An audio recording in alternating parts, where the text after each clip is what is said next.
Hi, welcome to Spoiler Lab. A group of professional robbers have taken over the Royal Mint and are printing €8 million of real money for themselves every hour. Today we will recap the story of the 2017 series Money Heist. At the beginning of the first episode, the girl wakes up, alarmed by the sound of a police siren from the TV. She is on the run after a failed bank robbery and the death of her accomplice and lover. When a police officer shot her lover, she had to turn from a robber into a murderer. Now her photo is in every police station throughout Spain.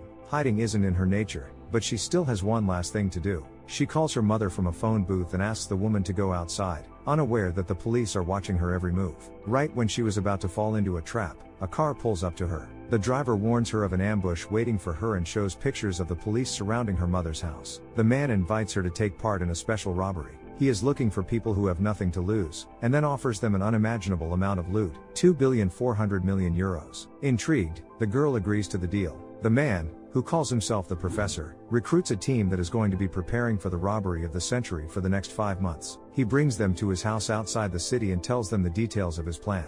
The Professor thought it over carefully to the smallest detail, so that neither the people involved in the robbery nor their children would have to work another day. He warns that the members of the group aren't allowed to give out their personal data or start relationships with each other. Everyone chooses a new code name for themselves based on the names of different cities, and so the girl becomes Tokyo. The Professor's chief assistant is Berlin, who has previously committed 27 major robberies around the world. Mr. Moscow started as a miner, but then he realized that he would achieve more by digging up. He is an expert at using a gas cutter and any industrial tool, which he uses to break into expensive shops and banks. His son Denver has also joined him. He specializes in substances, knocked out teeth and broken bones. Rio, Tokyo's favorite, is the Mozart of the digital world. He knows everything about alarms and technology but nothing about human relationships. The Helsinki and Oslo twins are an example of brute military force. Nairobi, who is a hopeless optimist, has been counterfeiting banknotes since the age of 13, so in their team, she is responsible for quality. And, finally, the Professor himself, no criminal record, no documents, no traces. To everyone, he is just a very smart ghost. Since his robbery plan doesn't include stealing anyone's money, the public will be likely to side with the robbers. The Professor promises that they will become heroes for the people, and their robbery will be talked about on all the news. But to achieve this, not a single drop of blood must be shed, otherwise they will become outcasts, and they will be robbing the Royal Mint. After months of preparation,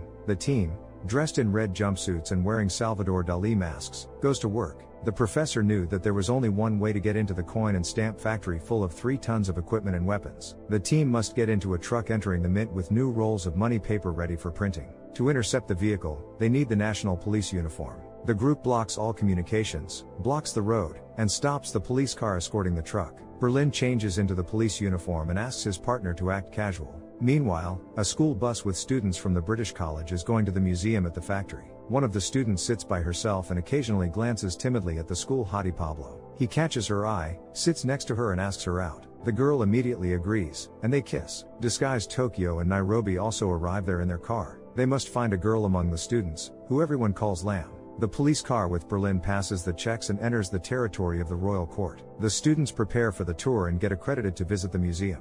Meanwhile, the secretary, Monica, informs her boss, Arturo, that she is pregnant. The police car and the truck enter the factory. The lifts start heading towards the truck. Monica catches up with her boss, who clearly doesn't care about the news about her pregnancy. The man is annoyed because he has a wife and 3 children. He also doesn't believe that the child is his, as his own children were conceived through artificial insemination. Rio informs the team that the alarm has been disabled. As the lift approaches the truck, the thugs in jumpsuits and Dalí masks jump out of the truck. They instantly grab and tie up all the staff. The students begin to run around in panic, but Lamb is not among them. She and her boyfriend have their first date in a factory toilet. Pablo persistently flirts with the girl, which makes her feel very awkward. When she refuses to go all the way, the guy suggests taking a picture in such a memorable place. Right before they take a picture, he tears her bra off her chest and mocks her, saying that now she will become famous throughout the school. The girl desperately tries to take away his phone with the incriminating photo, which helps Tokyo find the couple. The group puts black masks on the hostages. Then the robbers take off theirs. Berlin greets them and apologizes, assuring everyone that they won't hurt them. But everyone will have to hand over their phones and tell their passcodes. He calms some very panicked women and tells that he will protect them,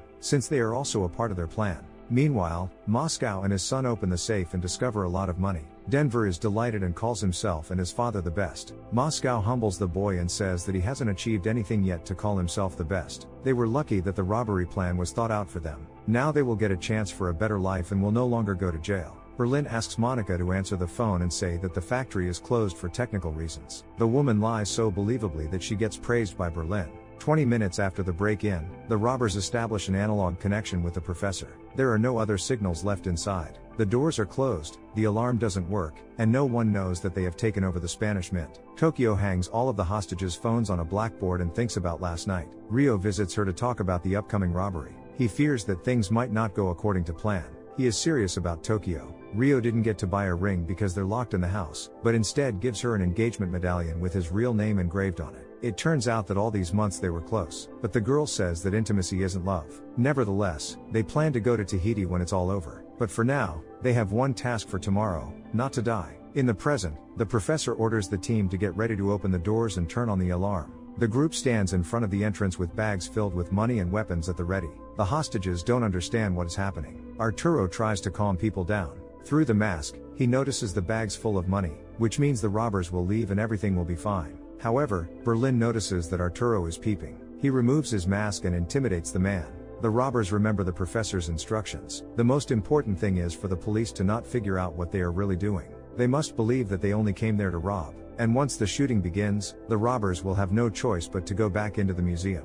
The police must think the team is trapped. The professor's plan was calculated down to a minute, but Tokyo suddenly makes a move ahead of time. According to the plan, she needs to go out, leave the money at the entrance, shoot in the air and come back. But the professor didn't instruct her on what to do if the police shoots first. They wound Ryo. Tokyo opens fire on the police, and then drags the guy back inside. Denver and Nairobi cover them and shoot at the cops. Thus, the professor's plan not to shed any blood has failed miserably. Tokyo, in tears, rushes to the wounded guy, but the bullet only has slightly scratched Ryo's face, and he survives. Tokyo's accomplices yell at her for messing up the whole plan. They are surprised that this happened, since they trained so much before the robbery. Berlin orders to switch to analog communications. The professor asks Tokyo if she's having an affair with Ryo. She denies it and says that she was just protecting her partner. Detective Raquel Murillo arrives at the scene and gets a report about the situation. There is only one good news: the police survived, but the cameras have no signal, and the fiber optic cable has been cut so that they can't be hacked. Meanwhile, Berlin gives Ryo a questionable lecture on love. Having survived 5 divorces, he is convinced that a woman is good only until she gives birth. After that, she loses all attractiveness, and the child becomes more interesting to her than the man.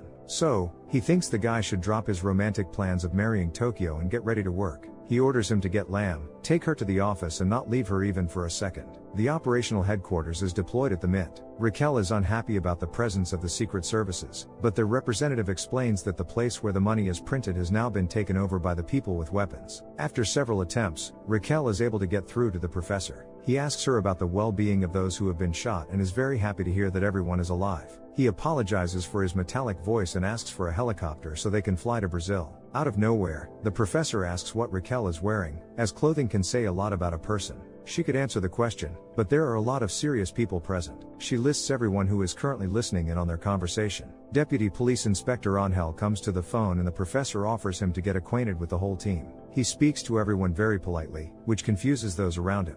The professor asks to give the robbers some time, because a few minutes were not enough time for them to leave. They are well armed, although don't want complications, so it's better for them to think the situation over. Raquel asks to let the children go, and the professor again inquires about her clothes. The woman says she is currently wearing a gray suit, a blue blouse and high-heeled boots. Everyone is appalled by his behavior and calls him a psycho. He has taken more than 60 hostages and still flirts with the negotiator. Raquel orders the helicopters to circle over the factory to keep the robbers on their toes. The colonel tries to piss her off and starts talking about her personal problems. He insists on the assault. Raquel is against the idea because the assault can lead to the death of the hostages. In the office, Ryo guards Lam and she asks why he brought her here. He tells her he wants to protect her and asks her to wear a red jumpsuit. The helicopters are circling over the factory, and the snipers are taking their positions. We are shown a scene from the past at the professor's house. The team discusses what they are going to do with the money. Denver wants to buy a sky-colored Maserati, a martial arts school and a 3-story bar. He plans to get donor lungs for his father,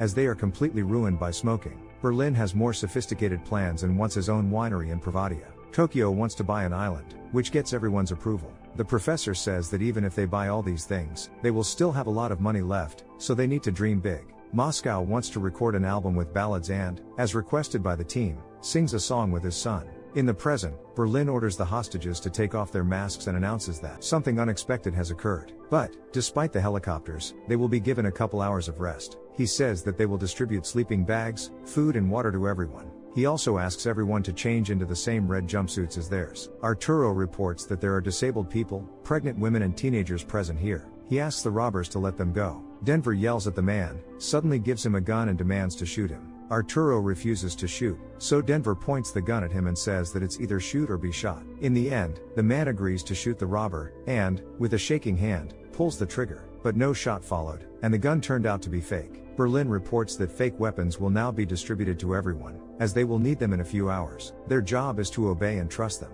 People obediently begin to change into red jumpsuits. Raquel is informed that the police have not traced any radio signals. The woman is puzzled about how the criminals communicate with the boss. While on a smoke break, she sees armored vehicles with special forces driving into the factory. She is furious and once again tells the colonel that there will be no assault. He takes her aside and informs her that the order came from above, because there is a very important person inside the factory. Alison Parker is the daughter of the British ambassador who is also a friend of the Queen of England. Therefore, the military has no choice but to go on the offensive, otherwise the whole world will talk about it the next day. In the past, the team is training. The professor shows a photo of the girl and informs the team that the assault will be necessary. The police will be convinced that the robbers won't be aware who is present among the hostages. They will also be sure that they will be able to hide it from the public. Therefore, the special forces will enter the building on the first night before dawn, and it will be even better if they hurry with the assault. In the present, as the professor foresaw, the colonel convinces Raquel that they must enter the building immediately and get the girl out unharmed. In the meantime, the hostages, all dressed in red jumpsuits, are sitting on the floor. Arturo tries to talk to Monica, but she ignores him. Nairobi sympathizes with the woman, as she has studied each hostage and has an idea of who the father of the child might be. She confesses to the robber that she has decided to have an abortion. The assault teams are in full combat readiness. Inside the museum, a ring echoes, and the professor informs the team that the SWAT is ready to enter. Berlin announces to the hostages that the time has come and they need to follow his orders. The state security forces are acting as expected. The SWAT team plans to enter from 4 directions: the main door, the loading area, the emergency exit and the roof. Lined up at the door, the robbers are waiting for them to come inside. The command to action follows and the special forces drill a hole in the door, sticking a video camera through it. Right at this moment, Alison Parker's call is broadcasted on live television. The military attempts to stop the call fail. She tells what is going on inside and that the hostages are dressed the same as the robbers. They also have weapons and masks, and they don't know who is who. The girl asks not to storm the building, because the police will not be able to make out who is the hostage and who is the robber. In confirmation of her words, the police receive a picture of people all wearing red jumpsuits. Raquel is horrified. Innocent people might be harmed because the thugs are mixed with the hostages. The assault is held back, and so the robbers win their first battle without a fight, thanks to pure wit alone. Nairobi goes to the hostages and announces the names of the people she needs. Finally, they proceed to do what they there came for. The experts are taken to their workplaces, since printing presses must work 24 hours a day without any stops or breaks. Only technical stops are allowed every 3 hours to change the ink. The robbers are filled with joy and enthusiasm. This is the highest paid job in history. Soon they will receive 2.5 billion euros, and maybe even more. It all depends on how long they can stay inside. Frustrated, Raquel goes out to a cafe and tries to call home, but her phone is dead. All of a sudden, a young man in glasses turns to her and offers to use his device. She thanks the professor and takes his phone. She needs to make a couple of calls and leaves messages on her mother's and the inspector's voicemail. Raquel isn't going to be a puppet, and since the intelligence has taken control over the situation for diplomatic reasons, she intends to resign. The woman returns the phone to the stranger and is about to leave. Suddenly, the professor points out that her face is shown on TV and asks her how the negotiators communicate with the criminals who take hostages. Raquel says that their main task is to try to calm everyone down and buy some time to come up with a new plan of action. But in this robbery, the criminals themselves bought the time. No one will ever forget this siege of the Royal Court of Spain. The center of Madrid is blocked, and the broadcast from the scene goes around the clock. The cops are going above and beyond, trying to find a way to catch the robbers who are printing money for themselves. Never before has the phrase "time is money" been so accurate, as 8 million euros are printed every hour. 1,400 sheets of money paper are cut into 140,000 banknotes of 50 euros. Meanwhile, the professor controls the police walkie-talkies and 18 cameras, so if anyone attempts to set them up, his team will be the first to know about it. The accomplices take turns watching the hostages and guard the exits at the production site. The professor successfully uses the information he got from Raquel at the cafe. The robbers take Monica outside to read out another message in which she once again tells that all the hostages are dressed in red jumpsuits and are wearing Dali masks, so any attempt to storm the building can lead to tragic consequences. The snipers notice that the robber is standing next to Monica, as he is telling her what to do, and they ask permission to open fire. But Angel doesn't dare to give the order to take out the criminal. He decides to buy more time, and the robbers calmly return to the building. Berlin selects men among the hostages who have to do physical work. Among them are Pablo and Arturo. Even though Arturo is trying his best to get out of work, Berlin convincingly forces him to do it. He is nicer to the rest of the hostages and promises to distribute medicines and sedatives to anyone who needs it. The male hostages are sent to the basement, where Moscow gives them instructions. They will have to destroy the concrete with a sledgehammer and lay 48 meters of path to the sewer. Upon returning from their shift, they are forbidden to tell other people what they were doing. In other words, the hostages themselves organize an escape route for the robbers. Thus, the printing process went on without interruption. In 20 hours, the printing presses produced 52 million euros, so at that moment the team was sure that they would succeed. But it is only the calm before the storm. Soon things will go so awry for the characters that the group will come very close to failure. And the reason for it is a love story that is worth ruining everything. So what did you think of this series? Leave it in the comments below, and if you liked the video, please like and subscribe for more movie recaps. See you next time.